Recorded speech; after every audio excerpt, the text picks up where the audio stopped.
အားလုံးပဲမင်္ဂလာပါ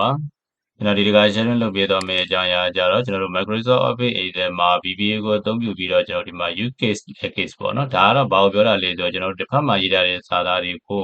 ုအကုန်လုံးကျွန်တော်တို့ဒီ capital letter ဒါမှမဟုတ်ကျွန်တော်တို့ small letter ဖြစ်နေပြောင်းလဲတဲ့နည်းဖြစ်ပါတယ်အဲ့လိုမဟုတ်ဘဲနဲ့ပုံမှန်တိုင်းဆိုကျွန်တော်တို့ဘယ်လိုသုံးလဲဆိုလို့ချင်းကျွန်တော်တို့ဟိုဟာသုံးတာရှိတယ် upper တို့ lower တို့ proper တို့ပေါ့နော်စသဖြင့်အဲ့ဒီ function တွေကိုကျွန်တော်တို့အသုံးပြုပြီးတော့လည်းလုပ်လို့ရတယ်ဟိုဒီမှာတော့ကျွန်တော်တို့ VBA ကိုသုံးပါဖြစ်တဲ့ developer တက်ကိုတော့ပါသွားပြီးတဲ့အခါမှာ Visual Basic ကိုတစ်ချက်နေနော်နေပြီးတဲ့အခါမှာကျွန်တော်ဒီနေရာမှာတစ်ချက် down arrow ကိုတစ်ချက်နေပြီးတော့ module တစ်ခုကိုယူလိုက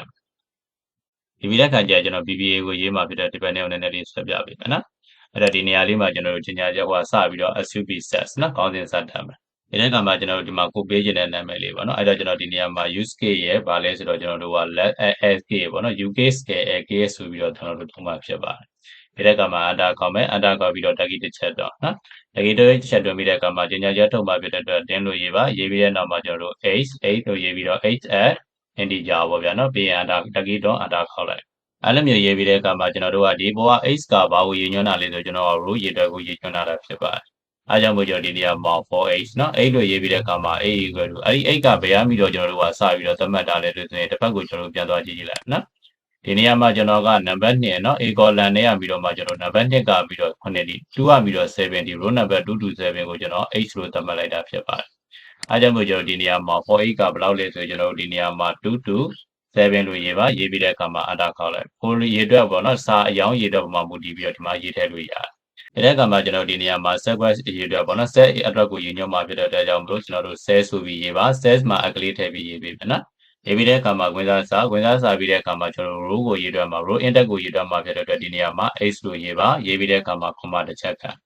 comma ခံပြီးတဲ့အခါမှာအဲ့ဒီစာကိုကျွန်တော်ဘယ် column မှာစပြီးတော့လုပ်မှာလဲဆိုဒီဘက်ကပထမဆုံး use case ကိုစပြီးလုပ်အားကြောင့်မလို့ကျွန်တော် b column မှာသုံးမှာဖြစ်တဲ့အတွက်ဒါဒီ column အပြင်2 column မြောက်ဖြစ်နော်ဒါကြောင့်မလို့ဒီနေရာမှာ VBA ရေးတဲ့အခါမှာဘယ်လိုရေးရမလဲဆို 8,2 လို့ရေးပါရေးပြီးတဲ့နောက်မှာကျွန်တော်တို့ဝင်ပြန်ပေးနော်ဝင်ပြန်ပေးပြီးအဲ့ထက်မှာပေါ်လာမယ့်စာသားဖြစ်တဲ့အတွက်ကြောင့်မလို့တော့ကျွန်တော်တို့ဒီနေရာမှာ VBA value လို့ရေးမယ် value လို့ရေးပြီးတဲ့နောက်မှာ equation နော် equal to ခံပြီးတဲ့အခါမှာအခုကျွန်တော်တို့သုံးမယ့်ဟာဘာလဲဆိုတော့ UK နော် CSC case ဆိုတာလေးကိုရေးပေးရ use case လို့ရေးမယ်ရေးပြီးတဲ့နောက်မှာခွင့်စားစာခွင့်စားစာပြီးတဲ့ UK ရဲ့ string ကကျွန်တော်တို့ဘာကိုသုံးတာလဲဆိုတော့တစ်ချက်ကြည့်ကြည့်မယ်နော်ဒီဘက်ထဲကိုပြန်သွားလိုက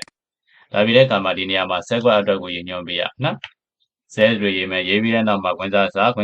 တော့ကျွန်တော်တို့ h လို့ရေးမယ်ပြီးတဲ့အခါမှာ comma 1နော်1ဒီဘာပြောတာလဲဆိုကျွန်တော်တို့က equal နဲ့ယူညွှန်းတာဖြစ်တဲ့အတွက် 8,1 လို့ရေးမယ်ရေးပြီးတဲ့နောက်မှာခွင့်ပြန်ပေးပြီးတော့ dot 2ကိုလည်းကျွန်တော်တို့က value နော်အဲ့ထက်မှာရှိတဲ့စာသားဖြစ်တဲ့အတွက် value လို့ရေးပါရေးပြီးရင်ခွင့်ပေးမယ်ခွင့်ပေးပြီးကျွန်တော်တို့ enter ခေါက်လိုက်နော် enter ခေါက်လိုက်ပြီးတဲ့အခါကျရင်ဒီနေရာမှာကျွန်တော်တို့ကအခုလောလောဆယ်အပေါ်မှာ for h ရှိနေတဲ့အတွက်ကြောင့်မလို့ဒီနေရာလေးမှာကျွန်တော်တို့ထားပေးရမယ်ဆိုတော့ next star လေးကိုထားပေးရနော် h လို့ထားပြီးတဲ့အခါကျကျွန်တော်တို့စမ်းကြည့်ကြည့်လိုက်အောင်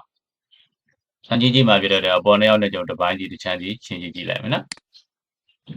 ်ဟုတ်ပြီအဲ့တော့ကျွန်တော်ဒီမှာ2ကပြီးတော့9တီကိုကျွန်တော်တို့ဒီဘက်ကို achieve ဖြစ်နေပြောင်းလဲနော်အဲ့တော့ကျွန်တော်ဒီမှာ step into ကိုတစ်ချက်နှိပ်မယ်နောက်တစ်ချက်နှိပ်မယ်နောက်တစ်ချက်နှိပ်လိုက်ဒါဆိုရင်ကျွန်တော်ဒီဘက်မှာမြင်းစော်လို့ရေးထားတဲ့စာသားတွေအကုန်လုံးအကြီးဖြစ်နေပြောင်းလဲသွားတာကိုတွေ့ရမှာဖြစ်ပါတယ်ကျန်တဲ့စာသားတွေလည်းအတူတူပဲပေါ့နော်ကျွန်တော်ဒီမှာ step into ကိုနှိပ်တိုင်းမှာစာသားတွေအကုန်လုံးဒီအကြီးဖြစ်နေပြောင်းလဲသွားတာကိုတွေ့ရမှာဖြစ်ပါတယ်ဒီအဲ့ဒါကျတော့ကျွန်တော်တို့ကဒါ capital letter ဖြစ်နေပြောင်းလဲတဲ့အနေပေါ့နော်တကယ်လို့ small letter ဖြစ်နေပြောင်းလဲမယ်ဆိုရင်ရောဘယ်လိုမျိုးပြောင်းလဲလို့ရလဲကြည့်ကြည့်ရအောင်နော်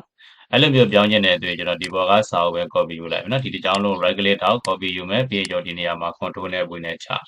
ျရပြီးတဲ့အခါမှာကျွန်တော်ဒီနေရာမှာ column က C column မှာသုံးပါဖြစ်တဲ့အတွက်ကြောင့်မလို့3လို့ပြောင်းလိုက်မယ်3လို့ပြောင်းပြီးတဲ့အခါမှာဒါကတော့တူတူပဲဒီမှာကကျွန်တော်တို့ A column မှာသုံးပါဖြစ်တဲ့အတွက်ပြောင်းစရာမလိုနော်အဲ့တော့ဒီနေရာမှာကျွန်တော်တို့ကအသေးပြောင်းပါဖြစ်တဲ့အတွက်ကြောင့်မလို့ကျွန်တော်ဒီနေရာမှာ Lcase ဆိုပြီးတော့ရေးပေးရ